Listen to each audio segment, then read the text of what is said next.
زبان حضور سے ہے کس قدر بلند، ہے کس قدر بلند مقام یہ او خدا کے لیے میرے شیعہ دوستو سمجھو، یہ کون سی پارٹی ہے جو صحابہ کے بارے میں بکواس کرتی ہے؟ اگر آپ واقعی شیعہ نے علی، آئی ایم شیعہ پولیٹیکلی، جیسے امام شافعی نے فرمایا تھا اہل بیت کی محبت کا نام رافضی ہونا ہے تو میں رافضی ہوں۔ رافضی صحابہ کرام پر لعنت نہ کرے کوئی شیعہ، وہ تو حضرت علی کا ماننے والا ہی نہیں، وہ شیعہ نے علی ہے ہی نہیں، وہ شیعہ نے معاویہ ہے۔ آج کل کے 2 نمبر مولویوں نے یہ انا من کا وانت منی، یہ میرے نبی نے امام حسین کے لیے فرمایا تھا، حسین وانت منی وانا من کا، علی کے لیے فرمایا تھا، فاطمہ کے لیے فرمایا تھا، اور ایک اور 2 میرے نبی نے اپنے مقدس پیاروں کے لیے یہ لفظ فرمائے تھے۔ لیکن آج بعض غزاں اور جھوٹے کذابوں نے جھوٹی اور من گڑت روایتیں لکھ کر اس لفظ کو اوروں کے لیے استعمال کرنا شروع کیا، اور ان کا مقصد کیا ہے؟ ان کا مقصد ان ہستیوں کی شان بیان کرنا نہیں، بلکہ ان ہستیوں کی شان گھٹانا ان کا مقصود ہے۔ جہالت کا پردہ کیا کریں گے اور شیعہ کے اس اعتراض کا منہ توڑ جواب دیں گے۔ اب ذرا سنیے وہ حدیث اور اس کی سند۔ حضرت امام ابو بکر الخلال رحمۃ اللہ علیہ المتوفی 311 ہجری فرماتے ہیں، اخبرنی حرب، مجھ سے بیان کیا امام حرب نے، وہ فرماتے ہیں ہم سے بیان کیا محمد بن مصفہ نے، وہ روایت کرتے ہیں عبدالعزیز بن عمر سے، اور عبدالعزیز بن عمر کہتے ہیں مجھ سے بیان کیا اسماعیل بن عیاش نے، اسماعیل بن عیاش روایت کرتے ہیں عبد الرحمن بن عبداللہ بن دینار سے، اور عبد الرحمن بن عبداللہ بن دینار روایت کرتے ہیں اپنے باپ یعنی عبداللہ بن دینار سے، اور عبداللہ بن دینار روایت بیان کرتے ہیں حضرت عبداللہ بن عمر رضی اللہ تعالی عنہما سے۔ حضرت عبداللہ بن عمر رضی اللہ تعالیٰ عنہما فرماتے ہیں اللہ کے رسول صلی اللہ علیہ وسلم نے ارشاد فرمایا، یا معاویہ تو، اے معاویہ، انت منی، تو مجھ سے ہے، وانا منک، اور میں تجھ سے ہوں۔ سبحان اللہ، حضور پاک صلی اللہ علیہ وسلم نے کیا فرمایا؟ یا معاویہ تو، اے معاویہ، انت منی، تو مجھ سے ہے، یعنی تیرا میرے ساتھ بڑا گہرا تعلق ہے، وانا منک، اور میں تجھ سے ہوں، یعنی میں بھی تیرے ساتھ بڑا گہرا تعلق رکھتا ہوں۔ آگے آپ صلی اللہ علیہ وسلم نے فرمایا لَتُزَاحِمُنِي عَلَى بَابِ الْجَنَّةِ كَهَيْئَتَيْنِ یا كَهَاتَيْنِ، آپ صلی اللہ علیہ وسلم نے فرمایا کہ تو میرے ساتھ جنت کے دروازے پر ایسے ہی اکٹھا ہوگا جیسے یہ 2 انگلیاں ہیں۔ دوسری روایت کے مطابق آپ صلی اللہ علیہ وسلم نے 2 انگلیوں کا اشارہ کر کے فرمایا۔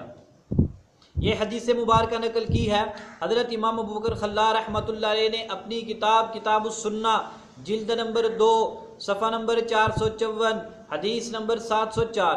ان کے علاوہ امام آجوری نے اپنی کتاب الشریعہ میں نقل کی ہے، اور یہ موجبات الجنہ اس کتاب میں بھی موجود ہے، اور تاریخ ابن عساکر میں تو یہ روایت بہت ساری سندوں سے موجود ہے۔ ہم نے یہ تاریخ ابن عساکر سے روایت بیان نہیں کی، کیوں؟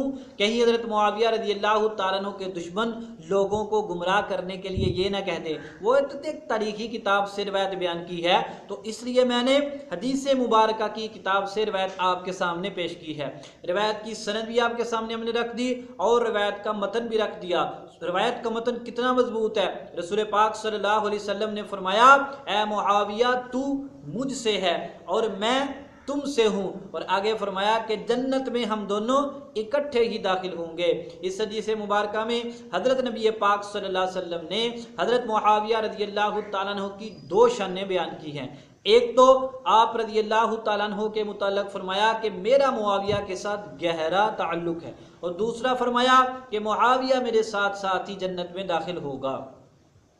جب بندہ اس روایت کو سرسری دیکھتا ہے تو اس کو یوں لگتا ہے کہ یار پتہ نہیں کسی نے یہ روایت بنا دی نہ ہو، جیسے یہ حنیف قریشی کہتا تھا کہ اس روایت کو بیان کرنے سے ان لوگوں کا مقصد دوسرے لوگوں کی یعنی حضرت معاویہ کی شان کو بلند کرنا نہیں بلکہ اہل بیت کی شان کو کم کرنا ہے۔ تو اللہ کے بندے، تمہیں کس نے کہہ دیا کہ تمہیں کیسے پتا چلا کہ یہ حدیث بیان کرنے والے کا مقصد حضرت معاویہ کی شان کو بیان کرنا نہیں بلکہ اہل بیت کی شان کو کم کرنا ہے؟ حالانکہ یہ جملہ تو رسول پاک صلی اللہ علیہ وسلم نے اہل بیت کے علاوہ دوسرے لوگوں کے لیے بھی فرمایا ہے۔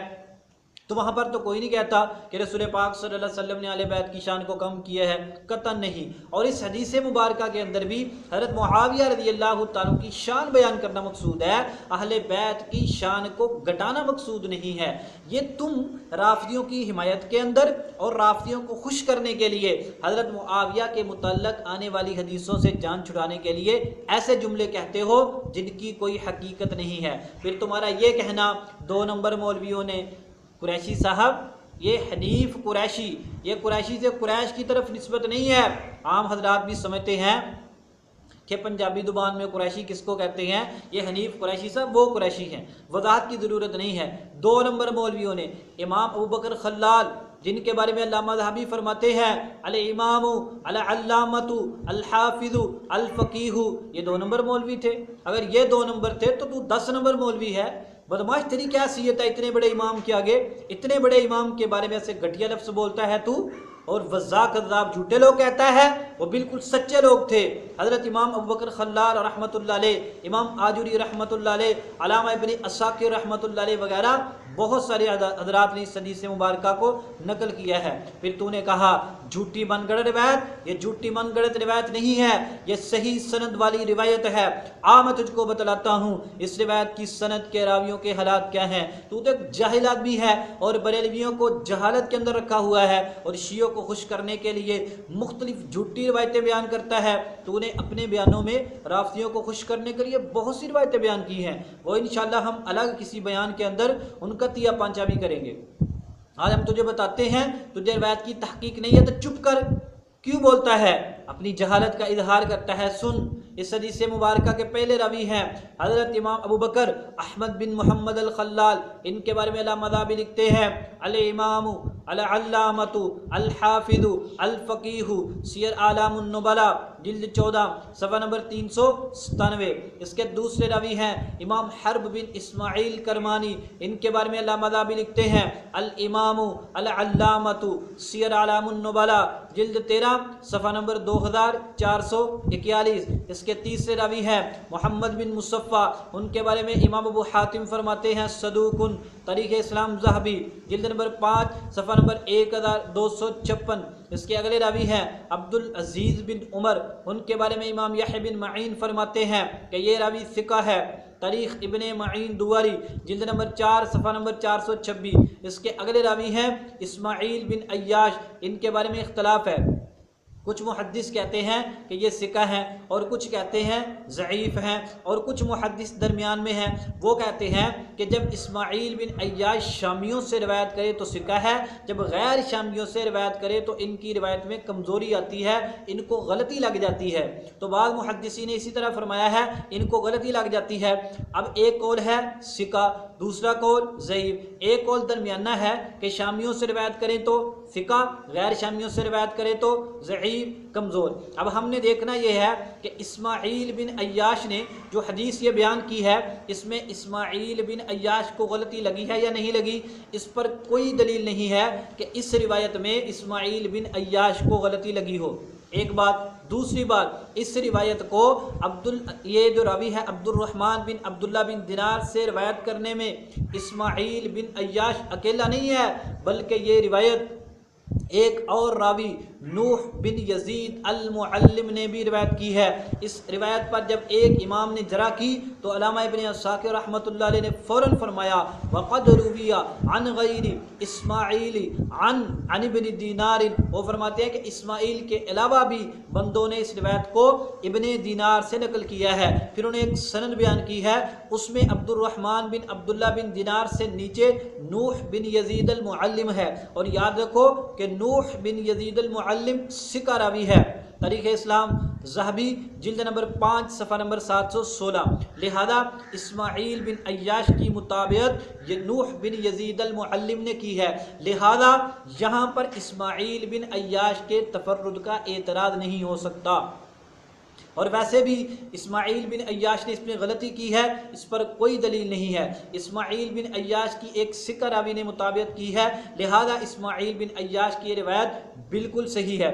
تاریخ ابن عساکر جلد نمبر 59 صفحہ نمبر 100۔ اس کا اگلا راوی ہے عبد الرحمن بن عبداللہ بن دینار، ان پر بعض محدثین نے ہلکی سی جرح کی ہے، اور ان کے برعکس علامہ ابو القاسم بغوی فرماتے ہیں صالح الحدیث، علامہ علی بن مدینی فرماتے ہیں صدوق، تہذیب التہذیب جلد نمبر 6 صفحہ نمبر 207۔ اور ان سے ایک روایت حضرت امام بخاری رحمۃ اللہ علیہ نے اپنی کتاب صحیح بخاری میں بھی نقل کی ہے، روایت نمبر 173، لہذا یہ صحیح بخاری کے بھی راوی ہیں، کچھ جرح ہے اور باقی توثیق ہے، لہذا یہ حسن الحدیث راوی ہے۔ اور اس کا اگلا راوی ہے عبداللہ بن دینار، ان کے بارے میں امام عجلی رحمۃ اللہ علیہ فرماتے ہیں مدنی تابی ثقہ، تاریخ الثقات عجلی جلد نمبر 2 صفحہ نمبر 261۔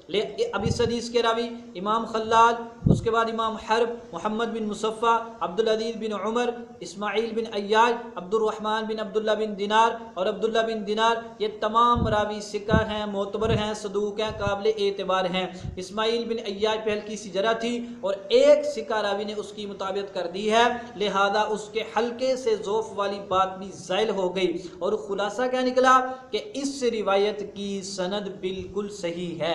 اور یہ حدیث صرف اسی سند سے مروی نہیں ہے، بلکہ اس کے علاوہ حضرت امام آجوری رحمۃ اللہ علیہ نے الشریعہ جلد نمبر 5 حدیث نمبر 1925 پر اس روایت کو ایک اور سند سے نقل کیا ہے۔ امام آجوری فرماتے ہیں ہم سے بیان کیا ابن ناجیہ نے، وہ فرماتے ہیں ہم سے بیان کیا احمد بن ابراہیم اور حسن بن اسحاق نے، وہ فرماتے ہیں ہم سے بیان کیا عبدالعزیز بن بحر نے، وہ فرماتے ہیں ہم سے بیان کیا اسماعیل بن عیاش نے، یعنی اسماعیل بن عیاش سے نیچے جو امام آجوری نے سند نقل کی ہے وہ امام خلال کی سند سے بالکل مختلف ہے، اور امام خلال رحمۃ اللہ علیہ نے اور سند نقل کی ہے، اور حضرت علامہ ابن عساکر رحمۃ اللہ علیہ نے ان دونوں حضرات سے ہٹ کر بھی کئی سندوں سے یہ روایت بیان کی ہے۔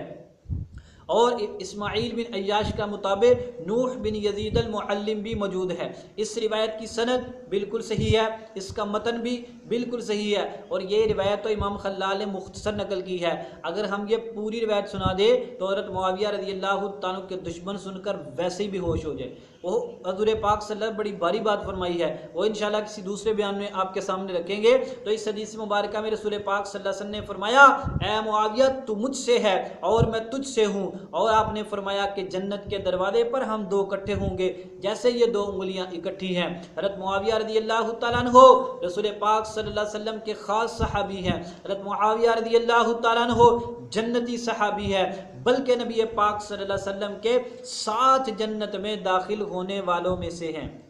اس لیے اہل سنت اس روایت کو بلا دھڑک بیان کرو، اپنے بیانوں میں زیادہ بیان کرو، اپنی کتابوں میں لکھو، اپنی مساجد کے باہر لکھو، جہاں پر تمہیں ضرورت پیش آئے اس روایت کو لکھو اور اس کے نیچے حوالہ لکھو۔ اگر کوئی اعتراض کرے ہمیں بتاؤ، ہم انشاءاللہ اس کا جواب دیں گے۔ باقی رافضیوں کا یہ کہنا رسول خدا پر سریعام جھوٹ، ہم رافضیوں سے کہتے ہیں او پت تاڑے کو تو کچھ ہے ہی نہیں، تم کبھی محمد علی مرزا کے در پہ جاتے ہو حضرت معاویہ کے خلاف مواد لینے کے لیے، وہ تو ایک جاہل آدمی ہے، اور کبھی مفتی حنیف قریشی کے پاس جاتے ہو، وہ ان کے پلے کچھ نہیں ہے، یہ بغض صحابہ کے مریض ہیں، ان کے دلوں میں صحابہ کے بارے میں بیماری ہے، یہ جاہل لوگ صحابہ اکرام کا کچھ نہیں بگاڑ سکتے، اور تم یہ کہتے ہیں رسول خدا پہ سریعام جھوٹ، یہ سریعام جھوٹ نہیں، صحیح سند والی صحیح روایت ہے، جیسا کہ ہم نے آپ کے سامنے پورے حوالہ جات کے ساتھ مضبوط طریقے سے راویوں کے حالات بیان کر دیے ہیں۔